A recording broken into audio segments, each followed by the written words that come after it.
Hey, fifth graders! I am here to bring you your social studies lesson today.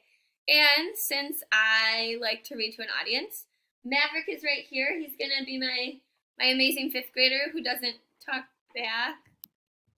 Maverick, get up here. Sit. Maverick, up. Good boy. Lay down. Charlotte, sit. So this is my audience today, Charlotte and Maverick.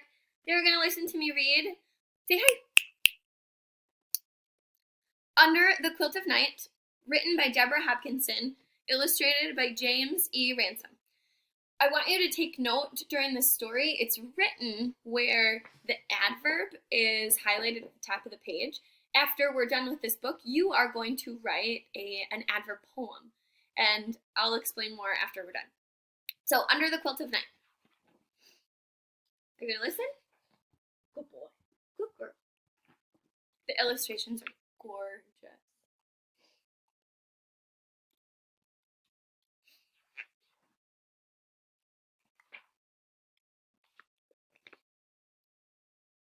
Running. I'm young, but my legs are strong. I can run. Notice how the adverb is kind of at the top of the page. And it's written in verse, which is amazing. And you'll see why. I run so fast I lead the way. The ones I love race right behind, pounding dirt and grass, jumping rocks and roots. My feet make drum beats on the path. I'm running far, away from the farm, where the master worked us, hoeing and picking, mending and sewing, till my hands got raw. Remember all the things good readers do? As a good reader, I'm making predictions in my head as to what's going to happen based on what I already know. And I'm also thinking about, I'm asking myself questions. Now he wants to track me, catch me, chase me till my breath is gone, fence me in to be a slave again.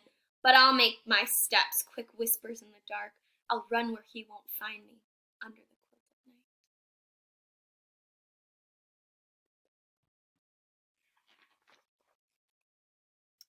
night. A river. We search long to find the little boat hidden in the reeds. Is it safe to go over? The water's deep and fast, but we cross without a sound, like the moon coming up over my shoulder to float across the sky.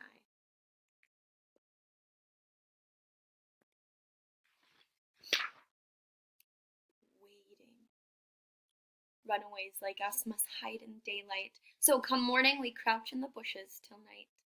It's hot. Sweat dribbles down my neck. Thorns rake my arms and legs in the still afternoon. Mosquitoes whine and tease just like the overseer's children did. All I can do is wait for the cover of darkness. Oh, if only I could dance into the open and sing so loud the stars would hear and hurry out to guide our way.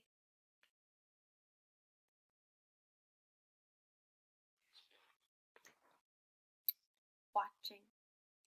We run and hide, run and hide. My cuts sting, my bites itch. I'm hungry all the time. One day at dusk, we make our way to a patch of woods at the edge of town. There are more houses here, people, roads, danger. The others rest while I keep watch for a sign from the Underground Railroad, the friends who will help us get free. Whoo! Whoo! Whoo! An owl trills softly. I stop my breath to listen. Is it really an owl or the railroad's secret code? A sign that a friend is near. No, there he is, just a small fat bird with round yellow moons for eyes.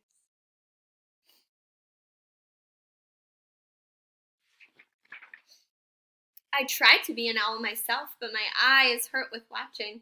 Then I see a woman walk through her yard, wearing a plain dress. On her arm she carries a quilt to air. She hangs it over the fence, then looks to the woods, just once. I stare with all my might. I know what to look for.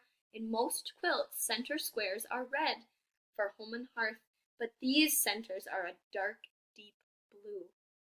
This house hides runaways.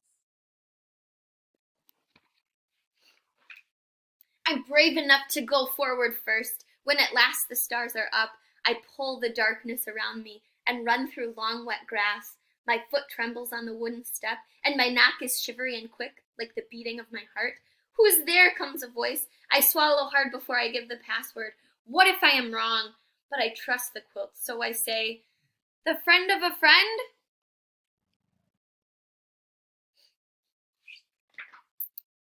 Hiding. A man and woman let us in. They give us clean clothes, hot stew and biscuits, sweet cherry pie. We talk in whispers, so we won't wake their little boy, already tucked in bed. Their daughter, just my age, lets me hold her kitten. We follow her lantern up narrow stairs to a secret room. Sleep now. Tonight we'll keep watch, she says. I lie awake wondering about others who have hidden here. I won't ever know their names, but I find a message, a rough carved place in the wood under my mat. I make my fingers into eyes to explore it. Just before I fall asleep, I see it is a star. Traveling. Wake up! Hurry! Your master and his men are close behind. Our friend whisks us through the last folds of night and hides us deep in his wagon. The cold boards make me shiver. Straw pricks my skin like needles. We go north, across a bridge, under trees, a zigzag of here and there.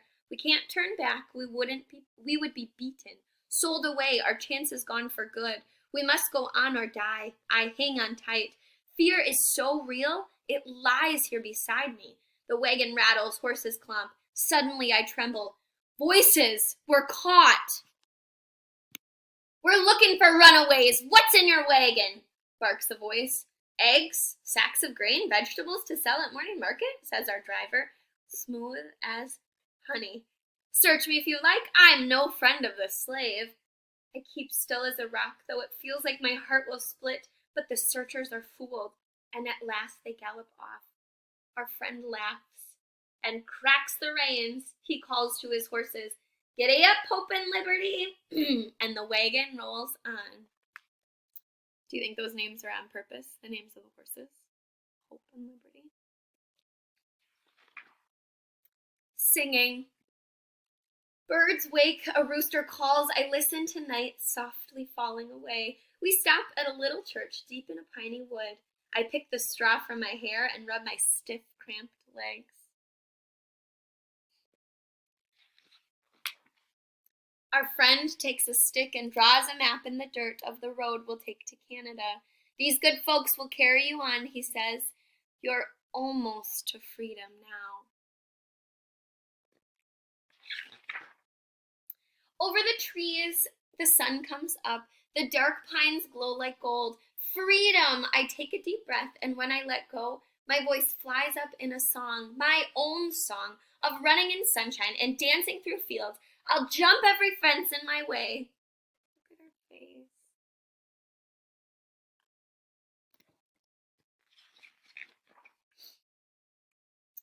Here's a quick note about the story.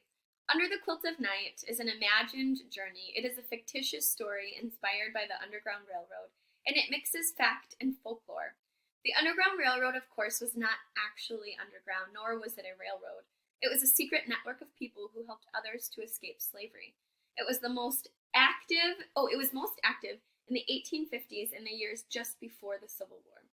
Just as we don't learn the name of the girl who tells this story, we don't know the names of most who escaped on the Underground Railroad. Activities took place in secret and weren't written down. Those fleeing slavery faced incredible danger and hardships. The free blacks and whites who helped them also faced risks. Many stories have grown up around quilts and the Underground Railroad. Some think quilts included hidden meanings or were hung to mark safe houses, while others believe these stories were simply folklore. We do not know that fugitives were hidden in many ways, sometimes in secret rooms.